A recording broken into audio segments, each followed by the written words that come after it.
Dans cette présentation, on va faire connaissance avec le tableau de Pascal et on va voir le lien qu'il a avec les coefficients binomiaux. Donc sous nos yeux, on voit quelques lignes du tableau de Pascal, on voit 10 lignes du tableau de Pascal, et donc on observe tout de suite que il est formé de lignes qui sont encadrées par 1, c'est-à-dire que chaque ligne commence et termine par 1. Ensuite, on voit que chaque ligne contient un élément de plus que la précédente. Et puis, on observe aussi que les lignes sont symétriques, c'est-à-dire que quand on les lit de la gauche vers la droite ou de la droite vers la gauche, c'est pareil. Si on regarde la dernière ligne, on a 1, 9, 36, 84, etc. quand on lit de la gauche vers la droite, et on lit exactement la même chose quand c'est de la droite vers la gauche. Maintenant, on va donner la règle de construction du tableau de Pascal. Donc je prends un élément a priori quelconque, donc là j'ai pris 35 qui est encadré et qui est visible en rouge. Et 35, il a donc un coefficient au-dessus de lui, donc je lis 15, mais à côté de ce 15, il y a un autre coefficient qui est 20. Et qu'est-ce que je constate? Je constate que 20 plus 15, ça fait 35. Essayons avec un autre coefficient. Donc, je vais par exemple prendre 10 un petit peu plus haut. Au-dessus de lui, 10, il a 4. À côté de 4, à gauche, je trouve 6. Et 6 plus 4, ça fait 10. Donc, la règle semble s'appliquer partout. Alors, il y a peut-être une exception, c'est sur les bords, puisque au-dessus de 1, il n'y a rien. Mais en fait, il faut imaginer que le tableau est bordé par deux lignes de 0. Et donc avec cette convention, évidemment ça marche, puisque si je prends 1, au-dessus de lui il y a 0, à sa gauche il y a 1, et 1 plus 0, ça fait 1. Donc cette propriété fonctionne encore si je prends un élément sur la colonne de gauche. Bien, donc à partir de là, on a compris que le tableau de Pascal se construit ligne par ligne. Donc ici j'ai écrit un certain nombre de lignes du tableau de Pascal, j'ai écrit les 7 premières, et on va voir comment on peut construire donc la suivante. Donc la suivante en fait est déterminée uniquement par la précédente. Donc la ligne suivante est encadrée par D1, et puis ensuite on applique la règle, donc selon laquelle on fait la somme des deux éléments qui sont au-dessus et à gauche. Donc 1 plus 6, ça fait 7. Pour le coefficient suivant, 6 plus 15, ça fait 21. Le coefficient suivant encore, 15 plus 20, ça fait 35. Et la ligne est complète. Donc on revient à notre tableau du début. Et en fait, dans ce tableau, on peut se repérer par un système d'indices. Donc je vais faire apparaître le système d'indices, donc il n'y a rien de particulier à signaler. Donc ça commence tout en haut à gauche, et la particularité peut-être qu'il faut signaler, c'est que l'indexation commence non pas à 1, mais à 0. Donc je vais reprendre mon coefficient du début, là le 35, et je vais le positionner dans sa ligne et sa colonne. Donc je vois qu'il est à la ligne d'indice 7 et à la colonne d'indice 4.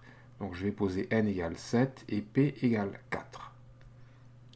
Donc maintenant je reviens sur le coefficient binomial qu'on a vu dans une vidéo précédente.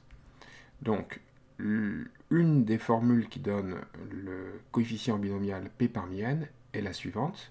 Donc je rappelle le principe, c'est que c'est un quotient du produit en décroissant de p entiers consécutifs.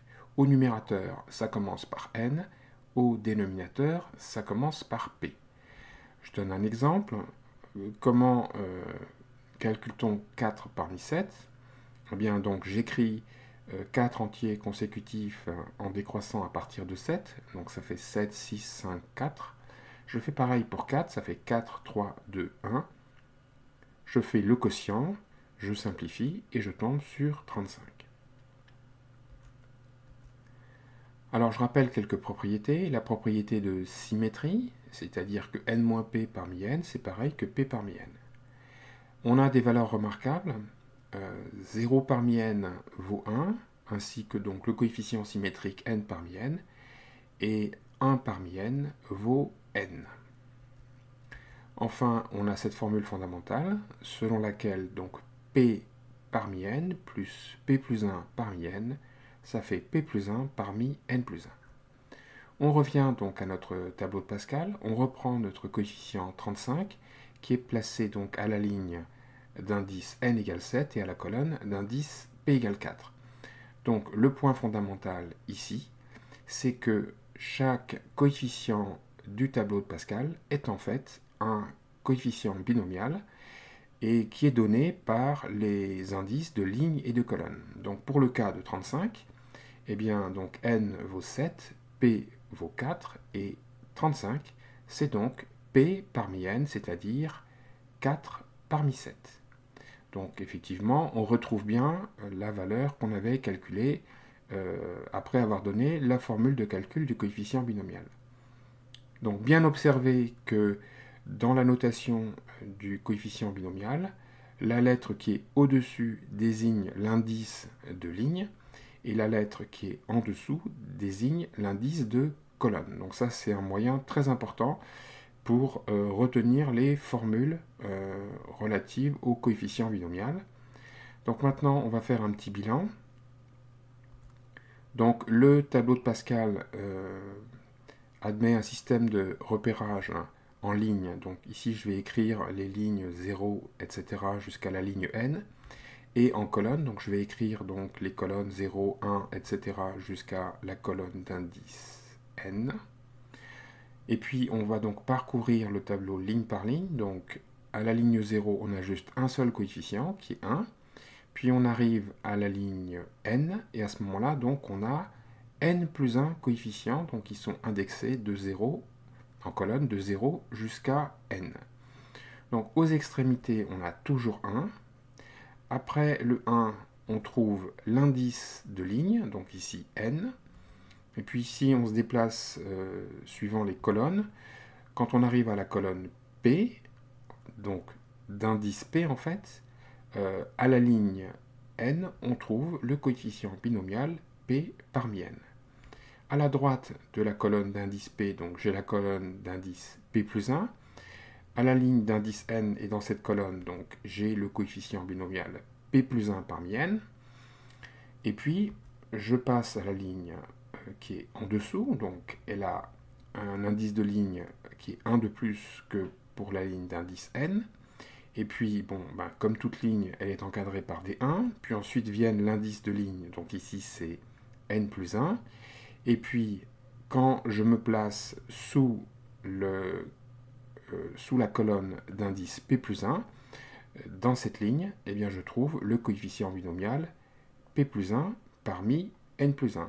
Donc ça, c'est la règle de fonctionnement du tableau de Pascal, mais ça nous rappelle aussi la formule fondamentale vérifiée par le coefficient binomial, à savoir que p plus 1 parmi n plus 1, c'est p parmi n, plus p plus 1 parmi n, ce qui se retient maintenant très bien à partir du moment où on voit les coefficients binomiaux comme des éléments du tableau de Pascal.